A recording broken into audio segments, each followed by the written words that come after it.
Hello and welcome to another Doctor's Assistant 1 video, and today I'm taking a look at Destination Nerva, the first episode in the 4th Doctor Adventure series. First of all I'll go through the packaging, and before I fully do that though, I will just state here that I have reviewed the 4th episode, which is Energy of the Daleks, so if you want to go watch that, you'll have to try and find that somewhere on my channel, on my channel somewhere,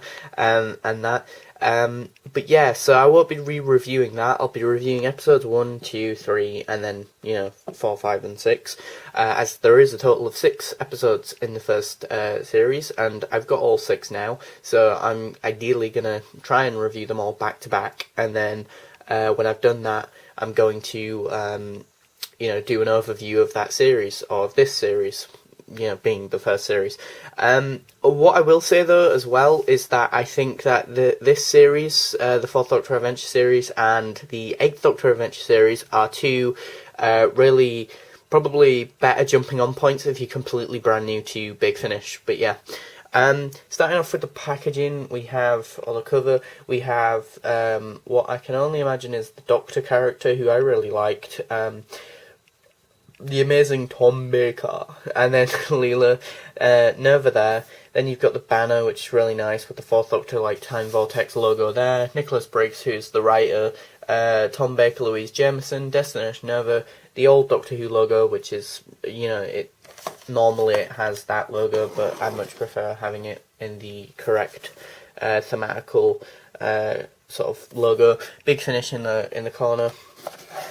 Then you've got 1.1, which basically means it's the first series,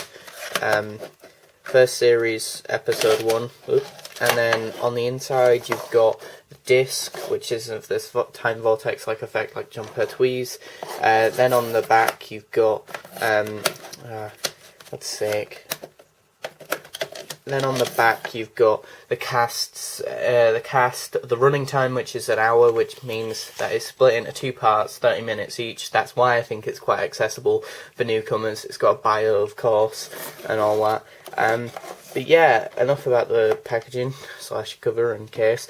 What did I think of the story? I thought the story was very basic for what it was, and not that particularly good. I thought it was alright. I thought it was above average, so, but I don't know, I mean, I did like how it sort of started off one way, and then, and you got this little taster of this little certain sort of story, and then it whisked you up to this other sort of story, so it kind of does feel a little bit like 2 in 1, but I don't know, I mean, it's a successor to the story, Ark in Space, so it's kind of, well, you don't have to have watched Ark in Space to listen to this one, but it's probably beneficial if you do. It's also set after Talons of Wang Chiang, the televised story, but you don't have to have watched that. The only reason why, or you can tell that it's set in chronological order after that, is because of the fact that Leela and that makes a comment about Jago and Lightfoot. And then the Doctor says some stuff about that. I honestly thought the Wirren would be in this story, but they weren't, and so I was really disappointed about that. I just thought it was really meh. Like, I kept just my interest kept just dipping in and out. Like, one minute I'd be focused on it, and then next minute they'd be doing or saying something, or they'd go to this other character, and I'd kind of be disinterested and disengaged, and I'd just be like sort of thinking about something else. And then I'd pop back in because the Doctor was saying something, pop back out of the story because, again, there was some boring side character. Like, there's too many different characters who don't have distinct personalities or distinctive enough voices that I just felt like all of them sort of started to blend into one boring mesh, personally. I think in retrospect, though, listening to the sort of behind the scenes, that clarified the story for me, because it wasn't as well thought out or as plotted out as it could have been, I think. I think it could have been a bit done better.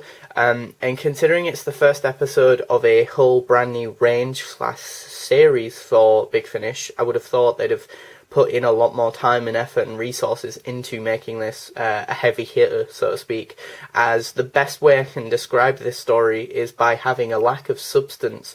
You know, a lot of other stories, even, you know, say Blood of the Daleks Part 1 and 2 and some other sort of hour-long stories like just other hour-long stories in the McGann adventure series just felt like they had more oomph to them. Energy of the Daleks felt like it had more oomph to it, more action, more fluidity as well, and more coherent storytelling, and I could follow it better from point A to point B, whereas this kind of went a bit here and there and everywhere, you know, and not in the good kind of way. Most of it is set on Nerva, to my knowledge. The only bit that isn't really is the beginning bit. I do love the beginning and the end. The middle sort of major section is just where it all fell flat for me. I like the ending because it sets up the whole sort of story of the series really well. You know, the idea that the Fourth Doctor is going to be educating Leela and that on his travels with her some more. And I love the line of, like, you know, what does it mean to what do you think, Leela, infinite means? And she's like, oh well, that's a trick question. Ah, well, that's what everyone said, but that's where they're wrong. You know, and then he's like, oh, I could travel in the TARDIS for 1 billion years and still only scratch the surface. Ah, well, I could have only scratched the surface of the universe after 1 billion years of travelling in the TARDIS, you see. You know, and I love that. And I love the fact that she keeps insisting insisting on calling him the wise one as well, which is kind of ironic because Tom Baker's Doctor, as you all hopefully know by this point, is extremely eccentric and manic and just so, to my perception anyway, my point of reference, not wise. You know, he comes across like the bumbling idiot.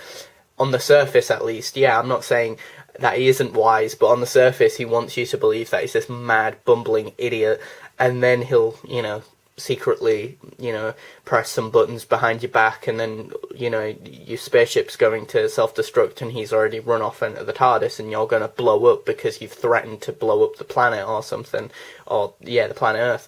And there's also the line of, the human race is quite possibly my favourite, you know, race or some line again, which is a line he said in one of the TV episodes, I can't remember which one, but yeah, I think I don't know, it was a little bit intense, but it just didn't feel that oomph. It didn't have that oomph to it. It didn't have that substance. Again, that's all I can say. You know, that sort of oomph to it. It's odd because I feel like in the context of this story that Tom and Louise Jameson are still trying to find their feet, which is odd considering Energy of the Daleks episode 4 was actually the first story they recorded in chronological order. And yet there, I do feel like they are more used to each other than here, which is so odd. Maybe it's because, obviously, in the chronological order, maybe Nick Briggs or someone like the director maybe said, you know, even though you are sort of, you know, really getting on with each other, can you sound a bit like you're not? Because this is the first episode, and it'll feel weird if you just, you know, can't seem to click, immediately, you know, just, you know, fine with each other. Maybe we need a bit of friction and a bit of tension here and there. And if that is the case, that's a shame, because again, I don't know, like, they were good at the beginning, they were good at the end, but some of the other stuff just felt flat for me. It went like this: good beginning, sort of down, dipped, stayed dipped and down, and then went back up, and then that's about it. That's the only way I can describe Destination Nerva. So, after all this rambling, what would I give it out of 10? I would give it a 6 out of 10. That is the lowest rating I have ever given a Big Finish audio, unfortunately. But yeah, it's still above average, just one whole point above okay, and just, you know, borderline. So it's still just above average and above, you know, the borderline. You know, it had some good points, it had some bad points, you know. But yeah, hopefully episode 2, the Renaissance Man, improves. Thanks for watching. Comment, rate, and subscribe.